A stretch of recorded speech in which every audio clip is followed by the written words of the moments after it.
Hey, I'm Alex Radcliffe from Board Game Co. and today I'm reviewing Shake That City from AEG. Shake That City is a 1 to 4 player city building game in which you and players are striving to build your own personal city, scoring as many points as possible. This is a Kickstarter game. I'll have a link to the Kickstarter down below, and this is a prototype, rules, components, all that stuff completely subject to change. Shake That City, 1 to 4 players, plays in roughly half an hour, and it's a game which every single round across 15 rounds you're going to be literally giving it a little bit of a shake, hence the name Shake That City. You're going to shake this little shaker over here, you're going to lay it down on the table, you're going to give it a quick squeeze, you're going to pick it up, and there you go, you now have your little pattern of tiles. You're going to use this pattern of tiles to drive how you're going to be building out your city. The lead player every single round is going to go ahead and take one of these patterns, choosing a specific color. So right now, for example, if I'm playing as this player over here, maybe I take those blocks over there, and I'll go ahead and lay them down the table, keeping the configuration. You'll notice both cities over here have the exact same tiles and the exact same configuration, and every player, no matter how you turn, orient, whatever, you always want to have the exact same configuration as the other players, because you're always going to be referencing that exact grid. So in this case, for example, for no better reason than just because I want to, I'm going to go ahead and lock those down over there. That eliminates those from the other players, and now all the other players can choose any one of the remaining colors. So in a 4-player game, one player chooses a color, the other 3 players can choose any of the colors, either different or the same. So for example, in this case, we're going to have the blue player is going to grab these over here and put them into the center grid, locking those in nicely, which might pay off big time, or might score no points depending how things play out. You're going to go ahead, dump these back into the grid over here, and once again, move the turn marker over here, move to the second round, give it a little shake, squeeze, and there you go, you now have your next round. It's now this player's turn. They're going to try to figure out exactly what they want to do. I think the road is good, but so is this particular configuration of red. Let's go ahead and take that configuration of red, putting down 4 tiles on the grid, and let's figure out how we want to do this over here, because we do want to be mindful of exactly what we do. Let's go ahead and put this down like so. That can actually really pay off for us. Meanwhile, we're going to grab this gray, because the gray can pay off nicely for being adjacent to these blacks and scoring extra points accordingly. And boom, there you go. That's the next round. We're going to do this one more time, and I'll start going through how these things actually score and what it is you're trying to do. Now, I should have been a lot more mindful as I did things. Happens to be it worked out. Maybe less so here. No, it happens to be, honestly, it happens to be I got mostly lucky in this. We're going to go a quick shake over here, squeeze, and there we go. And now we have back to this player over here. They can try to choose what they want. They could lock down more of those over there. I think they're kind of inclined to take the red in this case, maybe on the red. I don't know. Let's go ahead and grab the red and see how those play out. We'll grab those 2 reds and we'll lock them in like over here and over here. Those are the patterns that we had. This player over here can choose whatever they want over there. They don't really want to choose the blue right now. The blue could, maybe the blue. I'm not loving the blue, honestly, but let's go ahead and lock in the blue just in case. Let's go ahead and lock those in, see what we can get out of those. We're going to do that. Honestly, this is a bit addicting, so we're going to do one more round, just one more round, moving to the 4th, and we're going to go ahead one more time, and then I'll explain. I know I told you already, but we'll explain exactly how this all works shortly. Let's go ahead and do that like so, and boom, there we go. It's now this player's turn first. They can choose those greens. Those greens do benefit from being next to red, so a nice green pattern over here is not the worst, especially because of this row, but that actually won't help all that much. But then again, the grays over here are a good way to go. We're going to grab those grays and start the pattern of getting a road out of this zone, which is going to be very important. You'll see why shortly. Over here on this side over here, we could grab the reds. Again, not so interested in that. We could grab the greens. The greens are not the worst in this case. You know what? We'll go ahead and grab 3 greens, locking them in like so, putting them like this. We're gonna do this. We're just gonna do that, and we'll figure it out from there. And with that, we're gonna go ahead and take a pause, and then take a look and show you how everything scores, because you're trying to basically build out your grid. You're gonna have 15 rounds of play. These are the 15 rounds. The last 3 rounds, anyone can choose any color, hence those little color grids. There is no first player locking in, so to speak. And you're gonna go ahead and try to figure out how to grab these tiles to score as efficiently as possible. The way you score in this game is gonna be twofold: the tile score, and then your grid has these little bonus scoring as well. So on the grid, you're going to be looking at these bonus scoring, that whenever you achieve them, you're going to go ahead and flip them. And again, they match to every player. You're all playing with the same grid.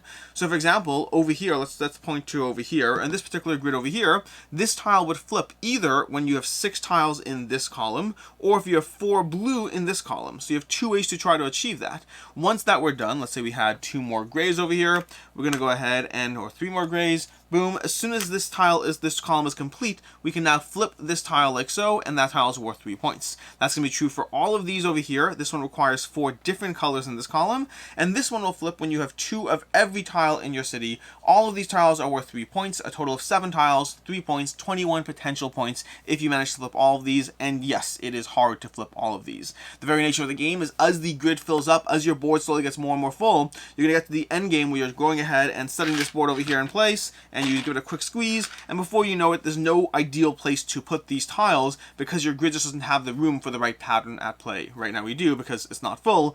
Late game is going to get harder and harder to do so. The second way you score points is for the 5 tile types. That's where you have your own little grid over here, your own little play area that shows you how everything scores. You're going to have your roads. Roads are just going to score a point if every road scores a point as long as it's connected to the outer edge. So for example, these roads are worth 1, 2, 3, 4, 5 because all of these roads are connected to the outer edge of the grid. This road on the other hand is worth 0 points because it's not connected. Then you have your parks. Parks are worth a point for every park that's next to a red and a point for every park that's next to a black. So this park, and it can be worth 2 points if it's next to a red and a black. If we add this tile over here, this park will be worth 2 points, this park will be worth no points, and this park will be worth 1 point. That's our park score. From there, factories, the black areas, the factories are going to score points based on being next to other blacks and next to these office buildings over here, or these roads. So every single factory is worth up to 2 points for being next to office buildings and roads. So in other words, this one is worth 2 points because it's next to the road and a factory. This one's worth 1 point because it's next to a factory. This one's worth 2 points, road and factory, and that's 1 point because it's next to a factory. Then you have the blue tiles. The blue tiles are high reward but high risk over here. Blue tiles score points for being adjacent, for getting connected to the outer edge of the grid. So a blue tile on the green peripheral edge over here is worth a single point and is automatically connected. A blue tile in this gray area and this brown area is worth 2 points but has to be connected via a sequence of roads. Being connected via this other blue tile is not good enough. You have to be connected via actual roads. And then lastly, a blue tile in the center 4 spots over here. That can be worth 3 points each, but again, you need to be connected all the way to the edge. So for example, in these tiles, all of these blue tiles are connected. Let's go throw another one in play over here. If we had these tiles like so, then this tile would be worth 2 points because it's on the brown and it's connected to the edge. These 2 are worth 3, they're connected to the edge. This one's worth 1, and this one's not connected to any roads and is therefore worth 0 points. Lastly, we have reds. Every cluster of reds, whether a single tile or whether multiple tiles, each cluster is worth 2 points, although it's worth 0 points if next to a factory, next to a black tile. So for example, this red over here is worth 2 points. This red is worth 2 points. 2 points, 2 points, 2 points, 2 points, but had we have this over here, then these 8 points would be reduced to only 2 points because a full cluster of reds only scores 2 points unless of course next to a factory, at which point it's worth 0. And that's how you're going to be scoring in Shake That City. You're being mindful of the 5 scoring conditions, you're being mindful of your scoring bonuses, and then when you want to mix things up a little bit, not an absolute ton, when you want to mix things up a little bit, you have the other side of the scoring bonus, which relates to the other side of the city. We're going to have a different side of the city with slight differences to the scoring. For the most part, same basic idea. Some things will reference the beachfront instead. You'll have the outer edge, and you'll have the beachfront, and so there'll be some small adjustments there, but for the most part, the same general game, just with some small minor adjustments. Rinse and repeat across 15 rounds. Try to score as many points out of your points at the end of it. See who won, and that is Shake That City from AEG. Which brings us to the review, starting off the bat with the ease of play. Ease of play on this one is really easy. The game plays half an hour, table space is minimal, and the game teaches fairly quickly. It's fairly easy to understand, and it has a definite appeal. This shake a little contraption is a gimmick. It absolutely is a gimmick, but it is a fun gimmick as you wander this around and you give it a little quick squeeze, shake it up, and boom, you have 9. Now, if you don't build it properly, you might have some issues with how smoothly those things come out, but once you do get that going, it is fairly addicting. But as far as what I like, don't like, and can see others not liking, starting off the bat with what I just mentioned, which is this gimmick over here. The game is called Shake That City, and you are shaking that city. It's a gimmick, but it's a gimmick that works. It's a fun gimmick to just have us on the table, squeeze, pop things out, see the patterns. Yes, it's just a form of randomization, but it's a form of randomization that is clever, that is fun, that is appealing to actually go ahead and do so, and works well as far as the orientation and having multiple players involved in the game. To the point, by the way, the very nature of this game, the game as well has a degree of simultaneous play, play because you have the leader who has to go, but then after that all players can take their turn simultaneously, which has me a drop confused as to why this is a 1 to 4 player game. I feel like a few components in the box and slapping a 6 on the side of the box could have made this a 1 to 6 player game with minimal extra effort. The only caveat that I'd be mindful of is you at a 5 player count, this board wouldn't be perfectly balanced for how often you're first player. That's the only thing I can think would be different. At 2, 3, 4, and 6 you'd have that perfect balance because of 12. 5 would be a slight adjustment. I don't know if it makes that much of a difference. You'd have to compensate for it. I don't know exactly, but I feel this could have been a 6 player game or 7 or 8 player game fairly easy. In fact, if you have 2 copies of Shake That City, I'm pretty sure you can go ahead and do something along those lines. But in any case, past that, the game has simultaneous play, which keeps it moving quickly. The whole thing plays in roughly half an hour, and it gives you a good balance of the ease of play, the accessibility, the depth, all those things. This game is accessible. It is easy to get into. It is not that deep, but it gives you it all in a half-hour long experience. It is simple. It is compelling. You want to sit there and try to squeeze out the tiles, figure out with cubes where they're going to go, and then try to pick and choose and optimize your city around it. The length, complexity, and accessibility ratio is a very solid one. And it has scoring optimization, something I'm a huge fan of in many puzzles, in many games. I like these styles of games. You're trying to balance different things. You're trying to sit there and say, well, I want these tiles, but what about those tiles? And if I get those tiles too, that will help out. It has that scoring optimization puzzle in a way that gives you that feeling of just trying to work your way towards an optimal score, and it does so with the other side of the board as well, giving you just a tad of variability to mix up the experience when you find yourself getting bored of it.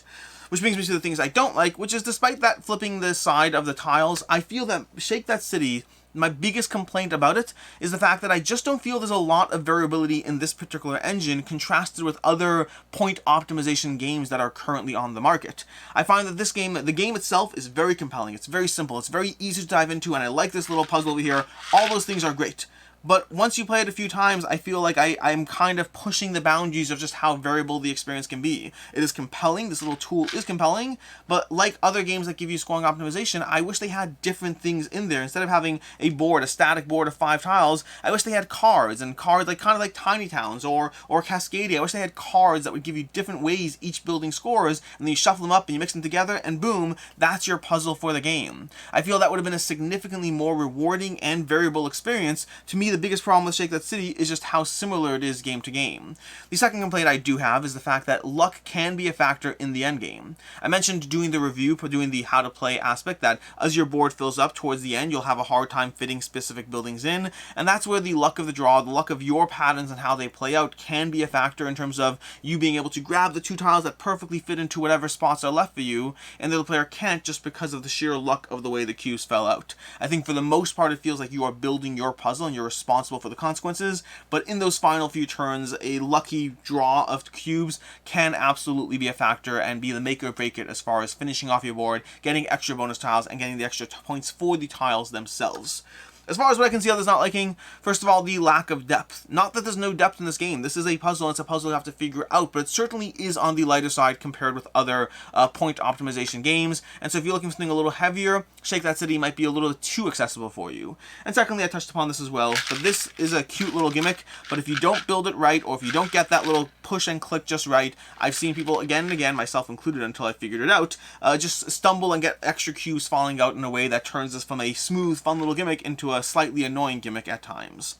As far as final thoughts on Shake That City, I overall like this one, but it's also a genre that's been done so much that I have high standards for it. In fact, it's been done very much by Flat Out Games, who's partnered with AEG as well.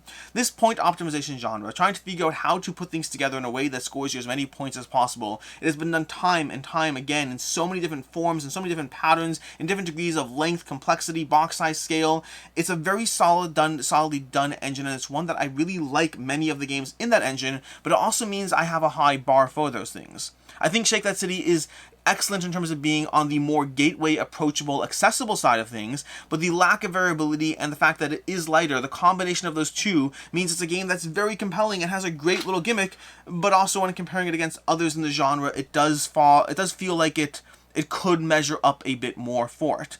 For me right now, this is a 3.5 out of 5. I really like what it's doing. I want just more variability. I don't mind the lightness. The lightness is kind of a target audience thing. It's a little lighter than other games in the genre, but that's great. I can play it with different people, or I can just dive into it when I don't want to be that brain burnery. But the fact that there's no variability to the experience, or minimal variability to the experience, that's the biggest strike against it for me. Like I said already, overall a 3.5 out of 5. I enjoy it. It's got a good gimmick. It is accessible, easier to teach, but it depends what you're looking for in a game. As far as other game recommendations, speaking of which, those other games I was talking about, first of all, we have the entire flat-out line of games, from Verdant to Calico to Cascadia, all of those giving you that point optimization puzzle that you're trying to figure out how to make everything work together as efficiently as possible. And then lastly, if you're looking for something that gives you the city building aspect of Shake That City with more of a city aspect to it, well, Suburbia is going to give you that city optimization around it with a ton of expansions, a tons of more tiles, and a ton more depth to the experience, also more to table and setup and all that stuff, but Suburbia is a solid step up if you're looking for that.